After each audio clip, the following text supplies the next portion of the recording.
C'est un droit pour la femme de participer aux instances de prise de décision. Il y a déjà des femmes qui ont réussi à être dans la politique.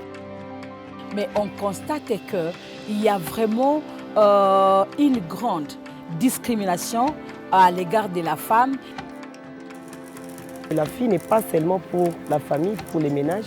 La fille a aussi des ambitions autres, pourquoi pas pour diriger les instances de décision dans notre pays. Nous sommes aussi en train de travailler sur la sensibilisation communautaire.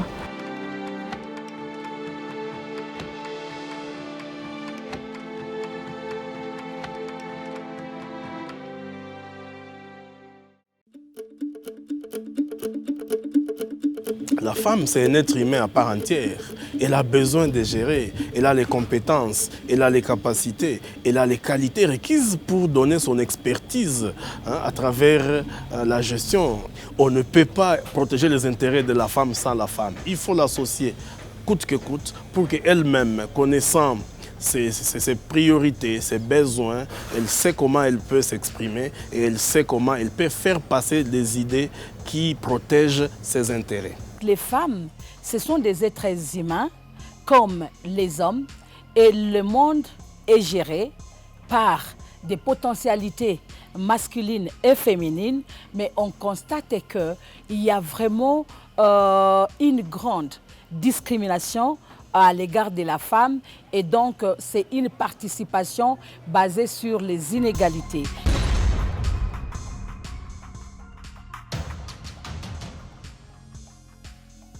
Depuis le mois de mars, nous sommes en train de, pratiquement depuis le début de l'année, février, nous sommes en train de subir un peu les effets de cette pandémie.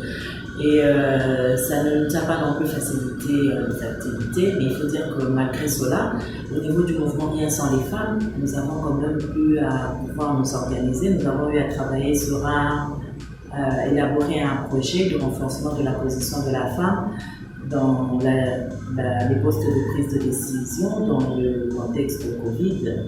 Et nous avons voulu mettre un focus non seulement sur la lutte contre le Covid, mais également tirer l'attention des décideurs sur l'implication du pouvoir, l'importance plutôt de pouvoir impliquer la femme dans la gestion de cette riposte Covid, mais de surcroît également de la gestion des différentes instances de prise de décision de les différents organes délibérants.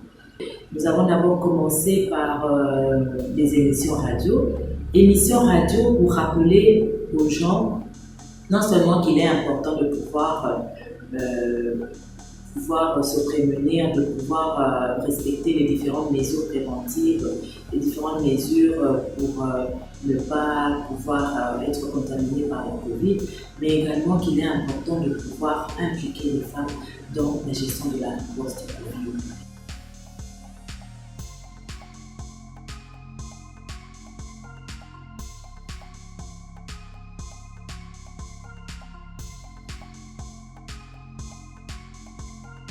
Nous travaillons avec les hommes politiques, tout comme les femmes politiques qui occupent déjà des postes pour essayer de voir comment ils peuvent prendre ou coacher les femmes, ils peuvent les prendre comme des dauphins, comment ils peuvent les mentorer pour que nous puissions atteindre l'objectif.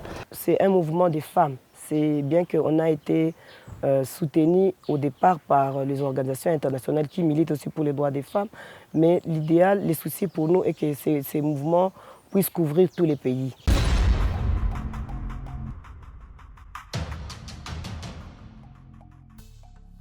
Nous avons mené des actions de redevabilité en appuyant notre argumentaire sur la loi sur la parité et amener les autorités à comprendre qu'elles ont l'obligation de rendre compte sur ce qu'ils ont déjà fait pour faire avancer la question de la parité. Il y a des états des lieux qui se font pour essayer de voir quel est le niveau de participation de la femme dans le processus de prise de décision et vient le moment des activités comme de plaidoyer où nous essayons d'influencer les grandes décisions qui se tiennent par les personnes qui sont habilitées à nommer.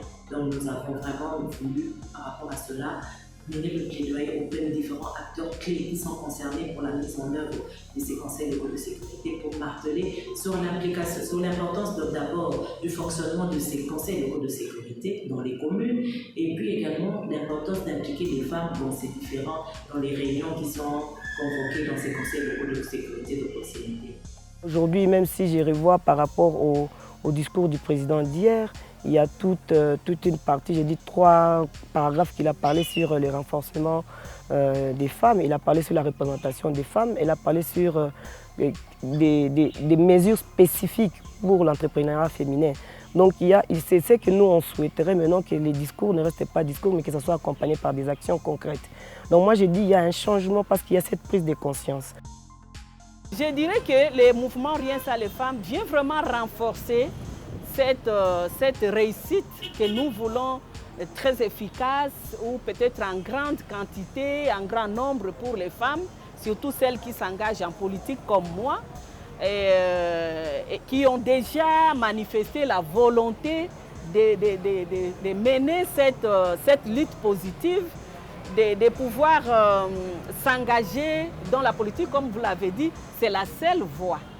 La plus grande d'ailleurs, pour ne pas dire la seule, mais la plus grande ou la voie autorisée pour accéder réellement à des postes politiques de prise de décision. S'il y a aussi quelques femmes qui se retrouvent aujourd'hui dans des gouvernements, que ce soit au niveau provincial, que ce soit au niveau national, ce n'est pas aussi seulement par rapport à la volonté des hommes qui sont dans la politique, c'est aussi suite au plaidoyer que les femmes, et précisément aussi les femmes du mouvement Rien sans les femmes qui mènent pour que nous ayons les résultats que nous avons aujourd'hui. Avec toutes les mesures drastiques qui ont été prises, notamment le confinement partiel et tout, on a remarqué qu'il y a eu une hausse d'exacerbation des cas de violences conjugales, des violences domestiques, des violences basées sur le genre.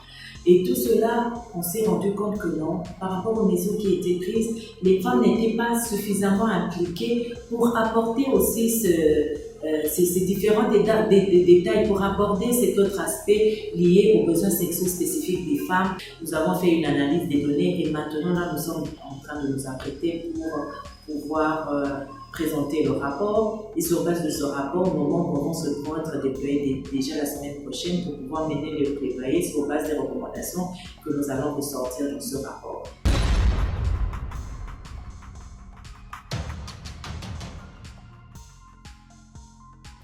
Le mouvement Rien sans les femmes a fait un bon chemin. Et donc, nous avons déjà 11 points de coordination et là, c'est vraiment un élément très capital par rapport à cela. Nous avons implanté les mouvements, nous avons mobilisé la communauté et les gens commencent à prendre conscience. Petit à petit, les femmes elles-mêmes s'impliquent d'une manière ou d'une autre. Nous avons plus de femmes qui sont dans le monde associatif, plus les femmes qui comprennent pourquoi les droits de femmes, plus les femmes qui comprennent pourquoi la participation de la femme.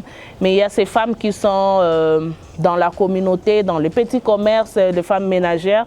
Elles sont les grands décideurs, mais on ne sait pas encore vraiment, on n'a pas encore créé un lien vers eux pour les intégrer dans le mouvement et dans la lutte. Le mouvement a réussi à avoir avec le partenaire CAFOD un fonds qui va permettre aux 11 points de coordination du mouvement de travailler donc sur la représentation de femmes dans les instances de prise de décision et puis dans la consolidation de la paix. Donc ça sera les femmes du mouvement et les femmes d'autres organisations aussi et puis les jeunes. Ça touche plus les femmes dans le mouvement et les jeunes. Donc par jeunes, j'ai dit jeunes garçons et jeunes filles.